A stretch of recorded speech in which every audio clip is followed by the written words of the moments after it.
How's it going, Drew? It's going for sure.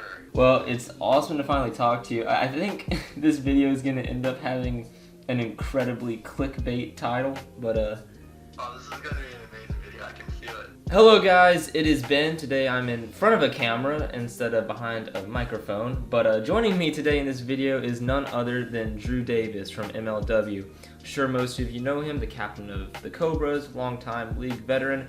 The man himself, Drew Davis, is going to be joining me on this video today. So excited to have him. Probably doesn't need much of an introduction to most of you, but I want to have him do it anyway. Drew, you want to give a quick little synopsis of yourself to everyone listening?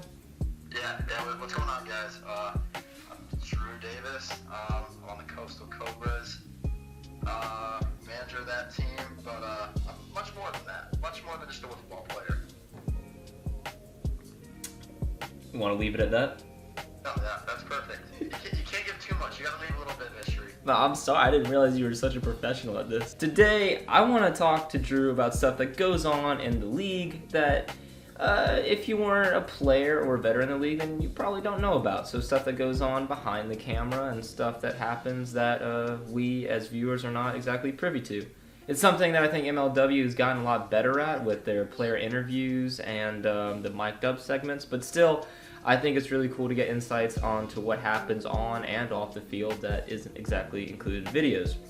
So, first off today, Drew, I just want to give you a little bit of congratulations. You've had some tough luck against the Wildcats in your career, so I wanted to say congrats on beating them in your recent series and moving up to second place in the standings. And Thank you. you're very welcome. And while that was a big game, I can say I'm almost sure that it wasn't the wildest game of the year. And for you, I think it would have to go to the 11-inning marathon you had with the Eagles earlier this year. So, starting off with that, I want to know, between you and the other players involved, is there some kind of rivalry or animosity that goes on with that game's history? I'm not gonna lie, man. That game was the most brutal game I've ever played. Just like everything that happened that day, it was such a bad day. Such a bad day. But I mean, yeah, me and Dan, because Dan brought me into the leagues.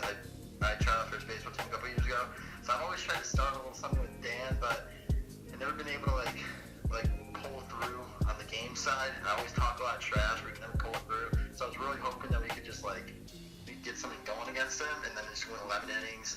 You know, both of us, our pitches weren't working as good as we wanted them to, so we were kind of stuck. Like you can see in the video, there's a lot of risers, just going back and forth. Neither team could hit, and then that top the 11th inning, I just threw a riser, and as soon as I threw it, I was like, oh, this is gonna go either way. And I heard the pop of the bat. I was like, that's it, it's gone. I like to have rivalries in this game, but yeah, I like playing the Eagles and stuff. Definitely a big rivalry for me. I hate them, but I'm glad you could put that so blatantly right there. Yeah. In a friendly way, in a love way. I did not know that Daniel was the one that brought you into the league. I live a town over in him, and I was actually transferring schools, and so I tried out for the neighboring baseball team because ours had disbanded, and it was me and Andy actually. Me and Andy were trying out for the team, and I got into it. Someone said something to me like, "Hey," I got in really into wiffle. I was like, someone said, "Hey, this wiffle would be great." I was like, "No, it sounds good. It looks pretty cool." And I tried for the thing. I was like, "Oh my god, there's 3 on here. There's Clayton, Ryan, Dan." So I talked to Dan about it. Dan probably thought it was a little weird because he didn't even know me. I was kind of like, "Daniel Schultz, are you playing the wiffle ball league?" And he was like, "I can see." And then after I made the team, he brought me in with a couple other kids, and then Andy joined the next year and stuff. So that would have been in 2016, correct? Yeah. So I was still a youngin'. Gotcha. Got way back in the younger Drew days. Yeah, I look back and I just whoa. Whoa. So from your time entering the league back then to now, it's been a crazy, somewhat bumpy ride at times, I would say. Oh, for sure. What do you think, the biggest league rivalry that most fans wouldn't know about that you've seen develop since you've entered? Biggest league rivalry since the Wildcats I don't think like a lot of people think of Wildcats, Eagles, Wildcats, Mallards, but honestly though, like any game with the Preds are always intense. The Preds are just the most like energetic teams, but like Wildcats Preds is usually pretty big series amongst the league. Cats Preds usually put on a show for everybody. Do you think that's just because the Predators as a whole are very competitive by nature, or do you think it's just the series? Well, they're competitive, but so I don't know. Like this was one of the things that I don't know if a lot of people do. Like talks around the league. Kyle and Alec were talking about teaming up at one point a couple years ago, like having Alec go to the Cats or having Kyle go to the Preds, and it never happened. And so Alec, you know, he's great players, hasn't been able to pull it through in the playoffs. Like the team hasn't been able to. So he's always like trying to keep the upper hand on Kyle, stuff like that. So he's always bringing his best against Kyle, I think. So they're all in. Plus, like those are a lot of the older kids. So there's a bunch of trash talk there. Like I go to the games and it's a very hostile environment for sure. I remember when I first got into the league, I played like when I was playing like Noah and Michael and stuff, and House, their Stack, House, Deverco, like they would just harass me to the brink of death. Like I almost hated going to those games. Like our playoff game where like you guys are playing the Wildcats, and I was like, you have to be kidding me, man. And that's what people don't get. Like that, like when I always have control issues, but dude, when I was like younger in the league, like that just got to me so much. Like I couldn't even think straight. I could not throw the ball because I was just worried. They're talking so much trash to me. I'm like, it pissed me off so much. So do you think, I know Noah Daverco has a little bit of a reputation for being a pretty brutal player. Do you think that is true? Oh yeah, Alex House, he used to give a lot of trash talk. He's calmed down a little bit. I think he's in an internship, so he hasn't been playing much this year, but yeah, Noah gets in your head a lot. Not even just with weight talks, he does these different batting stances, and he's like, he's got his respect the past couple of years, like his MVP. He was always like one of the most underrated players, I think, just because he has such an unconventional swing, but it works. Yeah, and that's the funny thing. I mean, I've always said that you don't need to be a good baseball player to be a good wiffle ball player, and I think Noah's an interesting case study in that because there isn't much baseball fundamentals found in his techniques at all. But that actually bleeds into another question. You mentioned the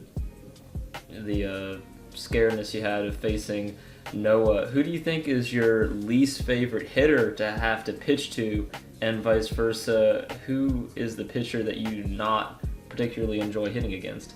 Definitely hitter is definitely be Noah. Still. Still Noah. Noah scares me a lot.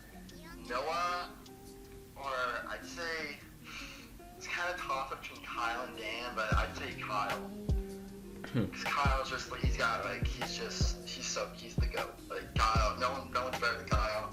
He's so good. But pitching, Dan, it's just known across the league that Dan is just the dirtiest pitcher in the league. Like his number drop, it's almost like you walk into the game and you're on the bench and you're watching your players strike out and you can't be mad. You just have to laugh and be like, props to him, dude. I can't, there's nothing you can do about that. I mean, pitching is the name of the game, so hitting in wiffle ball is definitely one of the most difficult things you can try to do in the game, for sure. What is, out of curiosity, out of all your years in the league, what's the biggest rage moment you've ever seen from a hitter? Biggest emote? I know there was one time when I was pitching. I mean, I've had a lot of them. I rage so much when I hit it because it just angers me so much because I see the ball and I just don't hit it. But there was one game we were playing the Preds. I think it was the 2017 AEL DS. It was the quarterfinals for the 2017 season, and I was just pounding. It was only for Brendan Russell. I was just hitting the pipe every single, barely nicking the strike zone. And I threw one pitch to end the game, I think, and it just nicked the inside pipe, the top inside pipe just nicked it. And it wasn't so he didn't show the rage as much as I do, but you could just tell in his face, and after the game was over, he would Like, I just kept doing it because it was just relentless. Like, every single at bat, it was almost like I just kept hitting the pipe on him, and he couldn't hit the pitch because it's hard to swing at those pipe pitches because they're so close and they almost bend after they pass you by, so you can't hit them. Right. And taking that abuse at bat after at bat gets old after a while. Yeah. Well, Drew, thank you so much for coming onto this video or onto the channel. It's been a pleasure to finally have you. We're already a good ways into this, but we're halfway through the 2019 season, and now that I would say you're an established league veteran. One more question before we wrap this up is, what's the most disappointing and what's your proudest moment of your career thus far? Easily disappointing. Everyone's gonna know this was us going to a lead. That was also like one of the proudest moments to get there because like we didn't have like a strong team, and we had even like the team we had, they were solid baseball players and they're solid there. They were rookies, and it's hard to get used to those, the pitching in that. And we were 4-11, got to the World Series, and we were pumped. And then we went up 2-0, and we were like we got this. We have this in the bag. Which you should never think, because you don't have it in the bag always. And that was the most disappointing part. It was just like we blew it, but everything happens for a reason. We'll be back this year. And that's what I was going to lead into. I mean, your team as a whole has garnered some negative attention and a little hate. So to all the haters, to all the guys posting you blew a 2-0 lead in the comments, what do you have to say to all those viewers? The 2-0 lead comments, all I have to say is it's a new team. It's even a new field.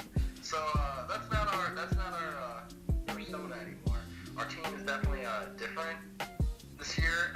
This year is definitely, I think, our most different team dynamic ever, because it's almost like every person has a certain role on the team, like a specific role. The other times it was just like try and go hit and pitch your best, like just do your best. This year it's almost like we have certain roles that we're supposed to fulfill. And then to the other haters, you remember, it's just for fun. We're just having fun out there. It's we're not trying to hurt anyone's feelings out there. Some of the things I say, but it's just all for fun. Yep, it's all for fun, and until the playoffs get here anyway. Oh, until the playoffs, then we're serious. I stopped talking to Dan during playoff time. That's for the sake of the friendship. That's probably a good decision, I'm guessing. Well, thank you so much again, Drew, for coming onto the channel. It's been an absolute pleasure having you, and want to wish you a great best of luck for the rest of the season and leading into the playoffs. Looking forward to seeing how you and the rest of the Cobras perform. Thank you, brother. Of course. And to everyone watching this video, thank you so much for watching it. I hope you did enjoy the interview. If you want to watch Drew crush some bombs and throw some nasty pitches, you know where to go. I'm sure you are already subscribed to MLW, but as always, they're linked below in the description if you are not. So please go check them out and enjoy the rest of the season. And if you want to see more content from me, the drill as always, please drop a like and subscribe. It would be greatly appreciated. And as always, you get out there and play some Wiff.